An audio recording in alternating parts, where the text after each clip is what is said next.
আপনাকে দেখিলে নবী গো দোজখ হয়ে হারাম। সুবহানাল্লাহ বলুন। নবীকে দেখলে দুজকের আগুন হারাম হয় কি হয় না? আর জবান খুলে বলেন হয় কি হয় না?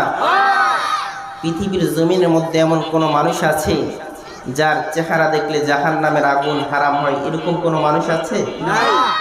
কিন্তু আল্লাহ বলে যে হাবিবকে পৃথিবীর জমিনের মধ্যে রহমত স্বরূপ প্রেরণ করেছি, ওই হাবিবুল্লাহর চেহারায় আনোয়ার যেই ব্যক্তি একবার দেখবে তার জন্য জাহান্নামের আগুন হারাম করে দিবে। আরো জোরে বলেন। তাহলে সেই হাবিবুল্লাহ সরকারে দু আলমের উপর দুরূদ শরীফ পড়তে চাই কি চাই না? আর জবান খুলে বলেন চাই কি চাই না? আমার সাথে বলেন।